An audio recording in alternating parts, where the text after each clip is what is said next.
LDP ও NDM ছেড়ে বিএনপিতে যোগ দিয়েছেন রেদওয়ান আহমেদ ও ববি হাজ্জাজ। দুপুরে বিএনপি চেয়ারপারসনের গুলশান কার্যালয়ে দলের মহাসচিব মির্জা ফখরুল ইসলাম আলমগীরের উপস্থিতিতে তারা বিএনপিতে যোগ দেন।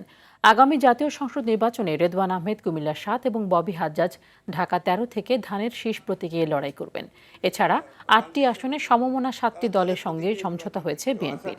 সেসব আসনে কোনো প্রার্থী দেবে না দলটি। মির্জা ফখরুল ইসলাম আলমগীর সংবাদ সম্মেলনে আসন সমঝোতার কথা তুলে ধরেন। এর মধ্যে বগুড়া ২ থেকে নাগরিক ঐক্যের মাহমুদুর রহমান মান্না, ঢাকা ১২ থেকে বিপ্লবী ওয়ার্কার্স পার্টির সাইফুল হক, গণ অধিকার পরিষদের নুরুল হক নূর পটুয়াখালী ৩ এবং রাশেদ খান ঝিনাইদহ ৪ থেকে নির্বাচন করবেন। এছাড়া পিরোজপুর ১ থেকে কাজী জাফর প্রতিষ্ঠিত জাতীয় পার্টি থেকে মোস্তফা জামাল হায়দার, ব্রাহ্মণবাড়িয়া ৬ থেকে গণসংহতি আন্দোলনের জুনায়েদ সাকি, নড়াইল ২ থেকে এনপিপির ফরিদুজ্জামান ফরহাদ এবং যশোর ৫ থেকে ইসলামী ঐক্য জোটের মুফতি রশিদ বিন ওয়াক্কাস প্রতিদ্বন্দ্বিতা করবেন।